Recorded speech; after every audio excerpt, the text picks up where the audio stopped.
All right, well, welcome. You might have noticed while we were doing Zazen for the first 10 or 15 minutes, there was the sound of the leaf blower. It was very loud. And it's interesting what we do when we hear sounds like that. And I love this Buddhist teaching that all the myriad things, both the sentient and the non-sentient, are preaching the Dharma to us. They're expounding the Dharma to us all the time. That's just a lovely thought, because our thoughts are never accurate in the first place. So we might as well have thoughts that are beneficial to us. So hearing the leaf blowing, we can think, oh, the Dharma. Am I paying attention? Am I paying attention to the Buddha's teachings? Listen to it. Listen to it. You know, that's a lot better than like, oh, for God's sake, why are they leaf blowing right now? Don't they know that we do Zazen at 10 o'clock in the morning? You know. Neither of those things are necessarily actually accurate in terms of the conventional world. We can't know about the conventional world, but we are going to think thoughts, and that is a much more beneficial to thought. It's appreciating, for starters, the fact that we have ears that can hear, for those of us who do. But you can also think about that person is caring for this temple.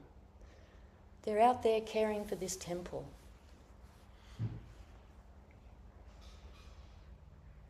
And leaf blowing, is, even though it's loud and it uses fossil fuels, for people who have to do a lot of leaf blowing, it protects their hips. You know, in America, where there's a lot of deciduous trees and gardeners used to have to do a lot of sweeping, they would get, their hip joints would wear out. And now their hip joints don't wear out. But they are using fossil fuels. So it's just, we have this choice, how we use our mind. We always have that choice. That's our great freedom, is how we use our minds. And our Zazen trains us to be able to make choices about what our mind is doing. It's why it's so powerful.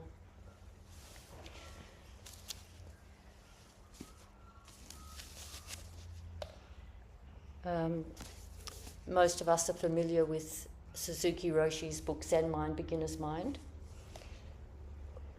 One of the most popular Zen books in the world. And a new one has come out called Becoming Yourself.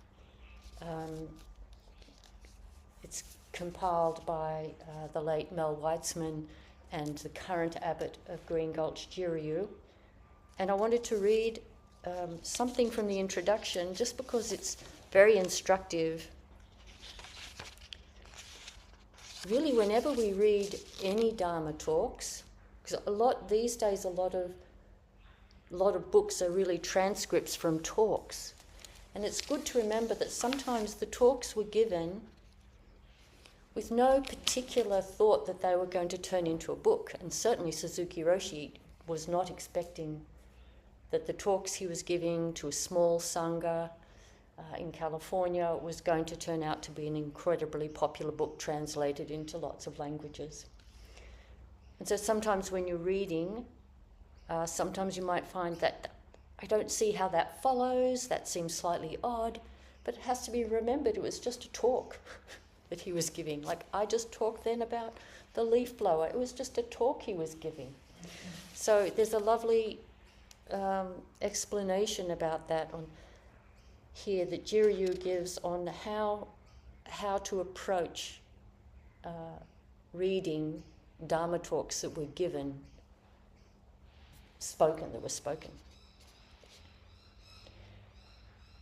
This section's called A Note on Laughter. The most difficult thing in editing Suzuki Roshi's talks is to fully convey the depth of his joy, the buoyancy, warmth and laughter that is palpable when one hears recordings of his voice, but which can be missed when one just reads his words. His laughter is everywhere. laughs, laughs, laughter. He's putting that in like as a notation. Laugh and laughter notations dots on every page of his talk transcripts, stitching the phrases together. It is clear from his laughter that as deep as his words are, he never meant them too much. He's never holding them too tightly. Rightly behind his laughter is always his great sincerity. Even as he laughs, he insists that we need to be strict, we need to be kind, and we need to be sincere even when it's difficult. And often it is difficult. He really means it when he says, I'm pretty serious, but also when he says, but I don't want you to be too serious. We could say of Suzuki Roshi exactly what he himself said of Kamuzawa Zenji, a teacher of his at the Soto Zen head monastery in Japan, Eiheiji. And this is Suzuki Roshi saying something of someone else. As he was trained very well in Zazen practice, he was always serious, but he was also always funny at the same time. It was not just seriousness because it always had an element of happiness or joy in it. Sojun Roshi and I initially planned to keep some of the laughter notations in this book, but in the end, it was clear that doing so would have made the talks burdensome to read. Although they are unmarked, the eruptions of laughter are still there, pushing up between the lines if you can spot them, opening little cracks for the warm heart and joyful sincerity of Suzuki Roshi to shine straight through. So if, as you read, it is even unclear what he means by some comment, or if his words ever land as odd or even harsh, please read the passage again, imagining laughter. Notes sprinkling the section, and notice how the meaning might shift. Chances are good that is how he meant it.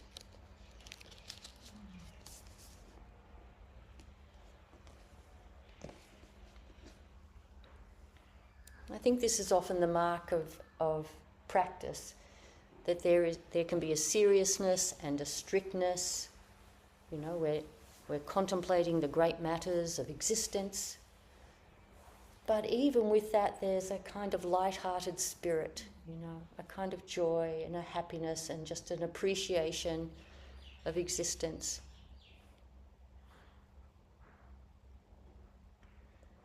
So another book of Suzuki Roshi's talks, Not Always So. I wanted to read a little bit from here and talk. Maybe I'll speak about it first before I read.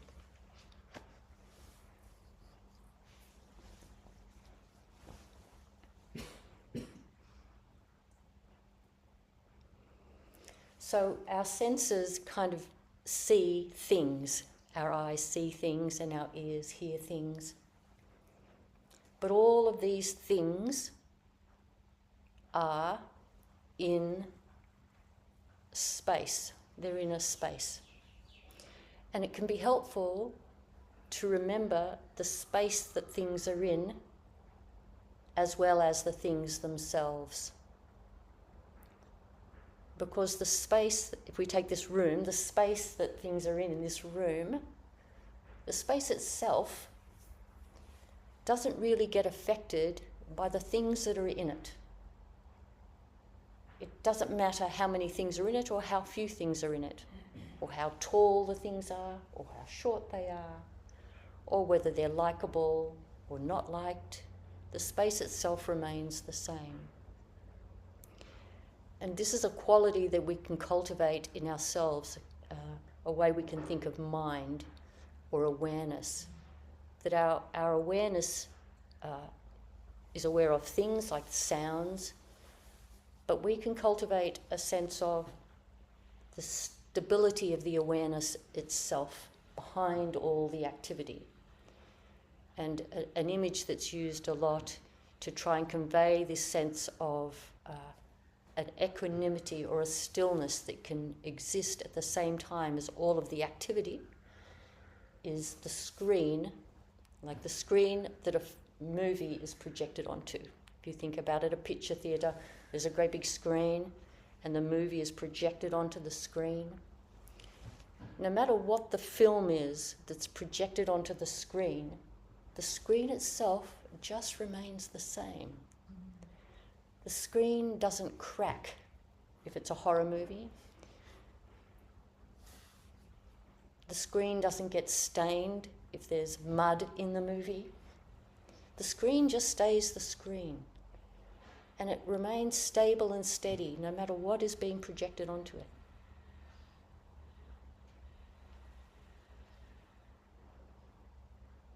Sometimes a mirror is also used this way. The surface of the mirror happily receives everything that's in front of it. It's not selective. A mirror doesn't say, oh, I'm not going to reflect you. A mirror receives absolutely everything, and yet the surface of the mirror itself never cracks, never breaks. I mean, mirrors actually do crack and break. But and no doubt screens in picture theatres eventually get torn down and get rebuilt. But this is just a metaphor. If we think of our mind can be like a mirror surface, it receives everything.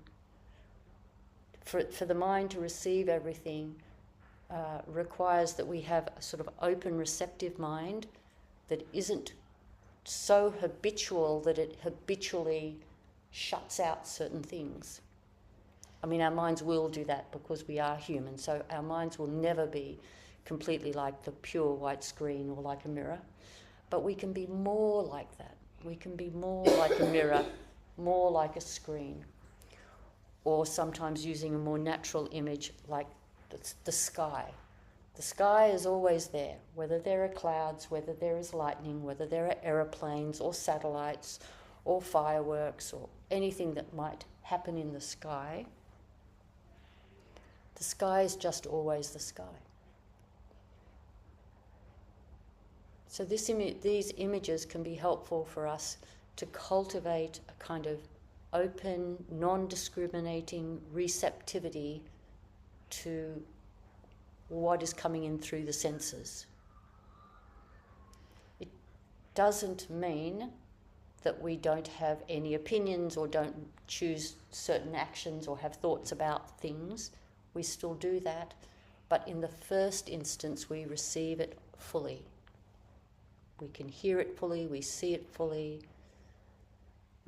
and even our own thoughts, we notice what our thoughts are. People actually have quite a strong habit of a thought that comes in and then we self-censor it. So the thought starts to come in, or we push that thought back. People do that a lot. They don't know they're doing it because that's exactly what they're doing. A thought starts to come forward. Maybe I'm making I'm not making a mistake. Maybe, no, I didn't. We push things back. So to be more like a screen or like a mirror or like the sky is to, when a thought arrives, to notice what the thought is. Just to notice it. It's kind of neutral. The sky is sort of neutral. A mirror is neutral. The screen is neutral. So it's to cultivate this sense of a calm neutrality before we start to do things like have opinions. And we have to have opinions, otherwise we can't stay alive in this world. We have to decide that's not safe, that is safe, and so on. And we can have preferences. I like my tea hot. I like my tea a bit tepid. It's fine for us to have all of those opinions. But what is very helpful for us as practitioners and as beneficial beings in the world is to have, in the very first instance, a kind of completely open receptivity to anything and everything before we then bring our thinking mind into it, our discriminating mind into it. So that might be helpful for you. Whichever image works for you, you might have your own. Some people like to think of the surface of the still pond. You can think about the stars and the moon and the clouds and being reflected in that water, or the branches of a tree. I think I particularly like the screen because projected onto screens are dramas, and people intentionally want to go there to watch the drama. That's what they're doing. Let's go watch this really dramatic story. Let's go watch this very sad love story. Let's go watch this very scary movie. You know, we're often compelled to really get enamoured by the drama. So this is helping us cultivate a sense of like, even if I watch the drama, if I remember the screen, I'll be more relaxed, you know. Of course, all of us have got dramas in our lives. We've got family, or we've got work, or we've got neighbours, community. There's going to be things going on. But if we can keep a little part of our mind aware all the time of the screen, we're aware of the awareness itself, just to have that at the same time, it creates a kind of spaciousness that gives us time to be more skillful. Because, you know, as practitioners, we're wanting to be beneficial in the world, so we need to be skillful to be beneficial, and it gives us just that little bit of room to be more skillful. I actually noticed this recently. A few days ago I was hiking in an area that I've never been to before, and they were marked trails, but as you get further and further along the trails where less people went, they became less clearly defined, and at certain spots people would get confused, and some people would go off that way and make a bit of a trail, and some people would go off that way and make a bit of a trail. So then all of a sudden you're going along, and then there seems to be about 3 different options. I remember years ago when I would go hiking, I would start to panic at that moment. I'd get there and think, oh my God, like I'm 10 kilometres away from where my car is, and I get a bit confused about which way to go, and in my panicky energy I would just kind of lunge forward down a track and maybe push through a bunch of branches, and like clearly I'm getting lost, and then I'd panic more and turn around and try and find my way back. I noticed the other day when I met that circumstance that I did actually just go, oh, I'm at that spot now that happens to hikers. I'm at that spot now where people make mistakes and get lost. And it was just space. And so I just took a couple of steps and looked clearly, thought, well, that doesn't quite feel right. A couple of steps, looked, maybe, let me just check here too. Okay, it is this one, and then off I'd go. And it was just interesting to see just how our practice, year after year, suddenly we get to see the fruits of our practice in these little circumstances. So it was just kind of nice, a nice little moment of strengthening my faith, and this happens to practitioners all the time, strengthening our faith in this practice, both the practice of Zazen itself, but in contemplating these teachings and these images that can help us in the very ordinary lives that we're in, the things that happen in our everyday lives.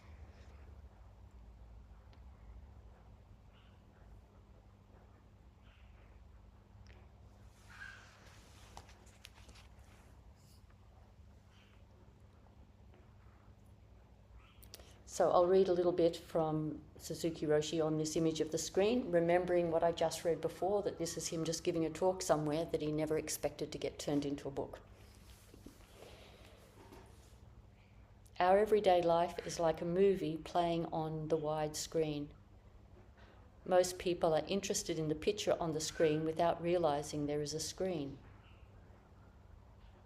When you are just interested in the movie on the screen and it ends, then you expect another show tomorrow. Or maybe you're discouraged because there's nothing good on right now. You don't realize the screen is always there. But when you are practicing, you realize that your mind is like a screen. If the screen is colourful enough to attract people, then it will not serve its purpose. So to have a screen which is not colourful, to have a pure, plain, white screen is the most important point. but most people are not interested in the pure white screen. I think it is good to be excited by seeing a movie. To some extent you can enjoy the movie because you know that it is a movie. Even though you have no idea of the screen, still your interest is based on an understanding that this is a movie with a screen and there is a projector on something artificial. So you can enjoy it. That is how we can enjoy our life. If you can have no idea of the screen or the projector, perhaps you cannot see it as a movie. Zazen practice is necessary to know the kind of screen you have and to enjoy your life as you enjoy movies in the theatre. You are not afraid of the screen. You do not have any particular feeling for the screen, which is just a white screen. So you are not afraid of your life at all. You enjoy something you are afraid of. You enjoy something that makes you angry or makes you cry, and you enjoy the crying and the anger too. And then he does this interesting thing, which we would be a bit surprised to hear. If you have no idea of the screen, then you will be afraid even of enlightenment. What is it? Oh my. If someone attains enlightenment, you may ask him about the experience that he had. When you hear about the experience, you may say, oh no, that is not for me. But it's just a movie, you know, something for you to enjoy.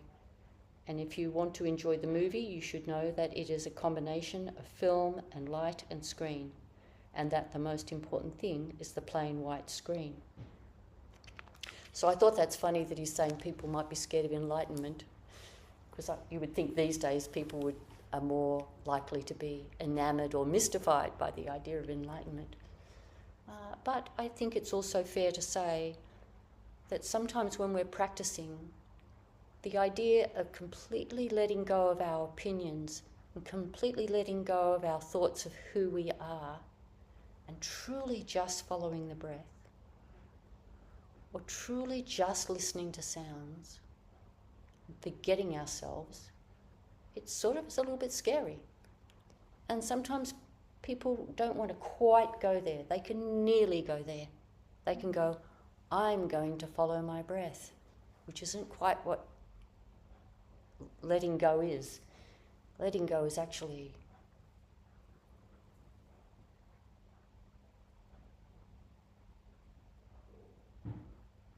just 100%, just following the breath and forgetting about your own existence.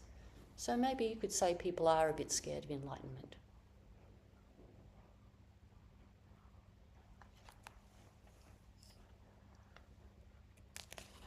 He goes on to say, that white screen is not something that you actually attain, it is something you always have. The reason you don't feel you have it is because your mind is too busy. Once in a while you should stop all the activities and make your screen white. That is Zazen. That is the foundation of our everyday life and our meditation practice. Without this kind of foundation, your practice will not work. All the instructions you receive are about how to have a clean white screen, even though it is never pure white because of various attachments and previous stains. When we just practice Zazen with no idea of anything, we are quite relaxed. Because it is difficult to have complete relaxation in our usual posture, we take up the posture of Zazen. To do this, we follow the instructions that have been accumulated from the experiences of many people in the past. They discovered that the posture of Zazen is much better than other postures, better than standing up or lying down. If you practice Zazen following the instructions, it will work. But if you do not trust your own pure white screen, your practice will not work. Thank you very much.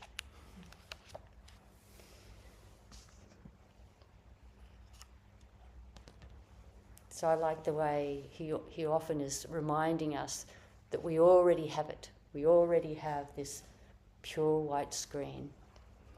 You can call that Buddha nature. You can call it awareness.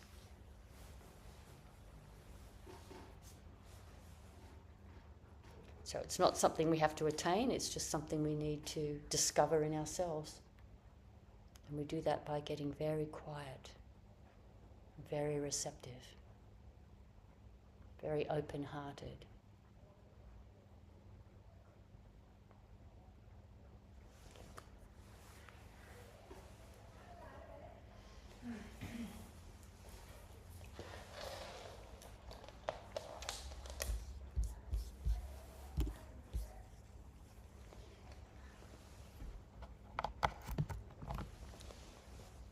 So would anyone like to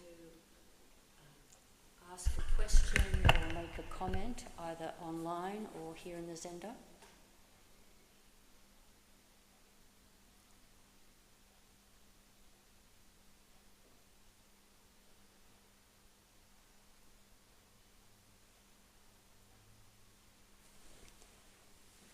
Right, Francis, so I'll pass this over. I think I'll look for that.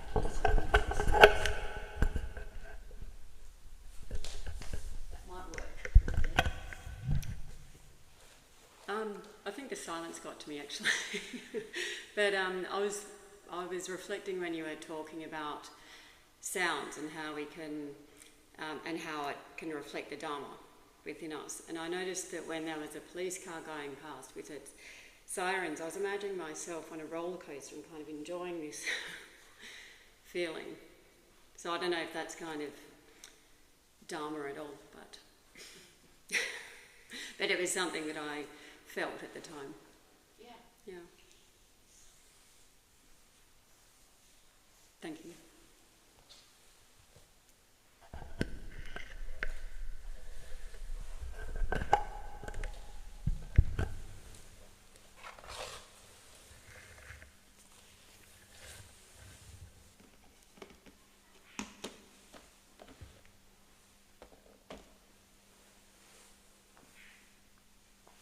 Yes, I didn't notice that. I didn't even hear it. Did it happen while we were doing Zazen? There was the blowing out there, and then there was this police car.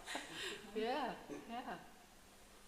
Yeah, it's interesting, isn't it? How if we're hearing our own thoughts, we don't hear the sounds that are out there. I was probably thinking about this talk, and so I didn't hear that siren.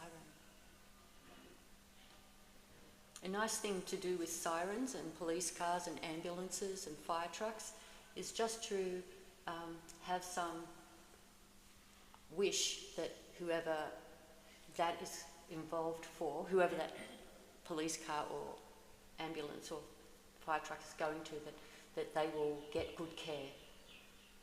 You know, that's a good practice, because I think we can hear them and they're almost abstract. We're so used to hearing them, we forget that they're going to some particular thing. So that they will be skillful, that whoever they're going to will be skillful, and the least amount of harm will be caused. Thoughts like that.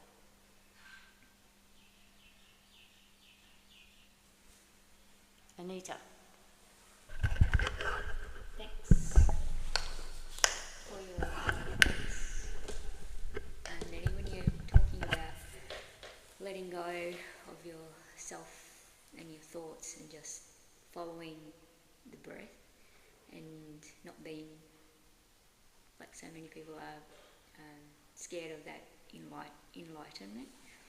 And these aren't my words, but it reminds me of what meditation actually is. It's not gaining something, it's actually letting go, ceasing to do everything else. So that's interesting. But then I was reflecting on my own life and being a parent and thinking I need to acquire, to be a better parent, I need to acquire more skills or better communication with my children, or things like that. But maybe the opposite to that might also be true, is actually I need to do less and just let go of wanting to maybe like acquire more skills or whatever. It's just letting go and just being there, being more fully present. Yeah.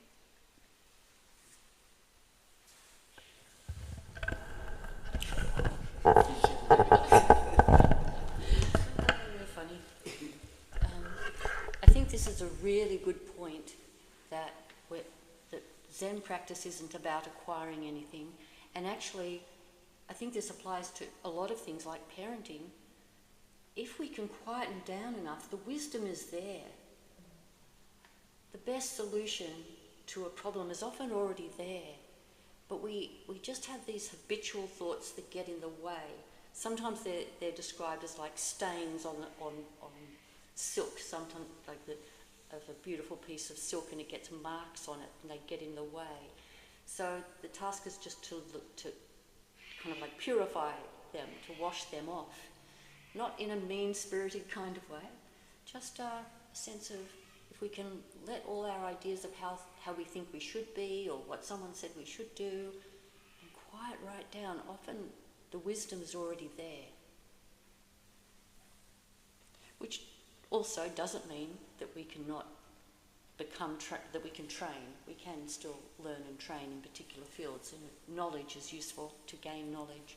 But wisdom and knowledge are not quite the same. I think it's just finding that balance between acquiring knowledge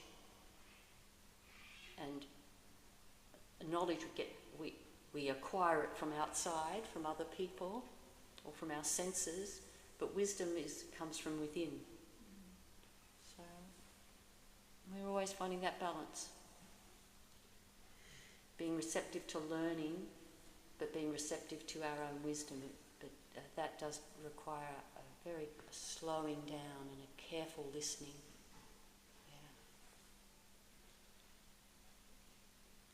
Which is probably why sometimes in Zazen people report they suddenly get good ideas of what to do. Like, oh, I know how to solve that problem. I know what I should say next time I see them. Because they slowed down enough that a good solution arose from within.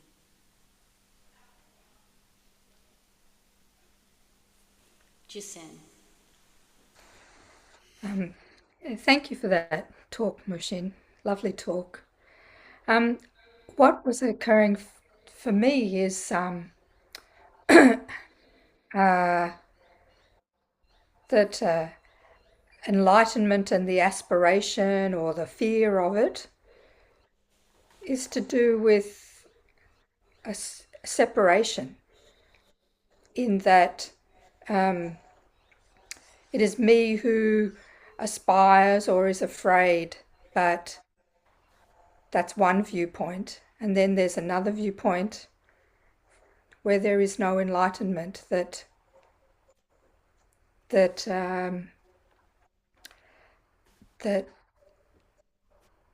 everything, as you were saying, that everything is a teaching in conversation. So in that sense, there is no enlightenment. It's only when there's a separation, when there's me. Yes. I don't think I explained that very well, but anyway. No, I think you did. Enlightenment isn't a thing that we get. It's actually revealing. It's just a revealing to ourselves of this wonderful world that we're all a part of together. Really, it's just a real deep sense of intimacy that we experience. Yeah. Margaret.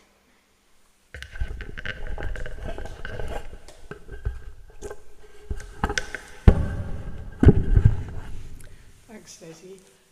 We do tend to make everything into a thing. I had a lot of trouble with the noise. I thought actually it was a chainsaw. And I was thinking, when's he going to get to the end of it? For heaven's sake, it must be something huge. Maybe there's a whole lot of them. And of course, hearing aids pick up every sound. Our brains filter sound out as irrelevant, but hearing aids latch onto everything. So they're not supposed to. They tell us they don't, but in fact they do. So it was really bothering me. And I was thinking, come on now. Come on now. No, I've forgotten the word for that wonderful word that means just take what comes. You've used it a lot today. Oh. It's just gone from my brain. No. Equanimity. Equanimity. I said, come on, equanimity, that's a trick. Equanimity, come on, equanimity. And then I realised, okay, you can't just say equanimity. You're making it into a thing. And then I was okay.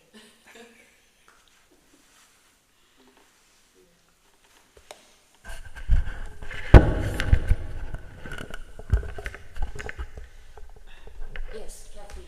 Yes. It's interesting that we concentrate on the murmur, but did everybody hear the birds as well? Yeah. To me, there is no right or wrong sound. It is just what it is. But it was so lovely just to hear the birds. That's All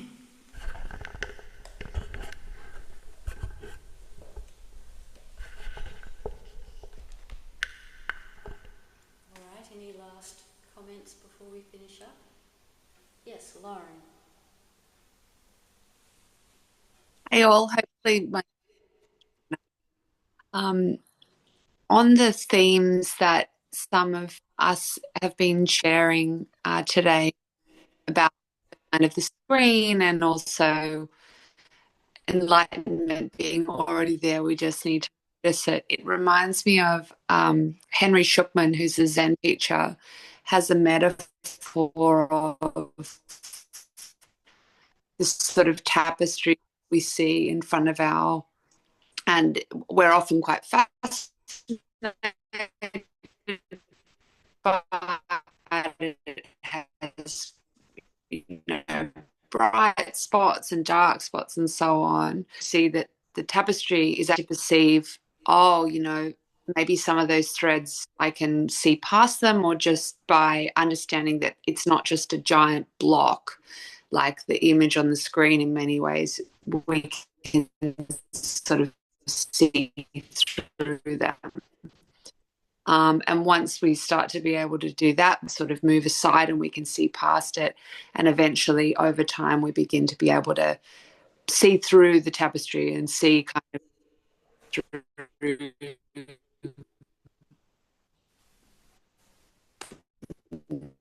to the great beyond, where we're all bound by emotion, but part of this greater whole. Yes, thanks, Lauren. I know that you're somewhere where your internet connection's not so good, so that came through a little bit broken, but I think we got a feeling about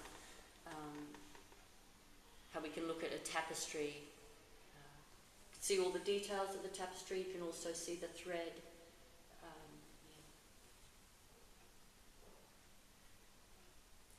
Oh, Jisan. Just one, following on from what Lauren was saying, what I've been thinking about is how not knowing is so important in all of this, in that, you listen to the sounds or you see something, but what if that thing wasn't that thing that I think that it is?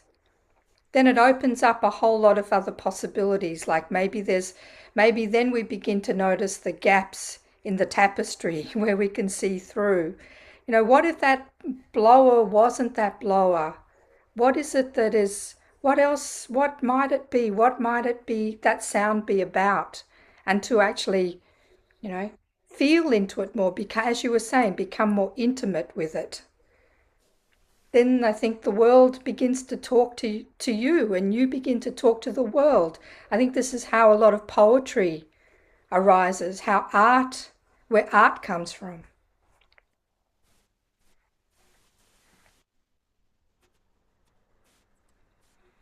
Thank you. Well, thank you everyone for making this happen. It only happens because we all turn up.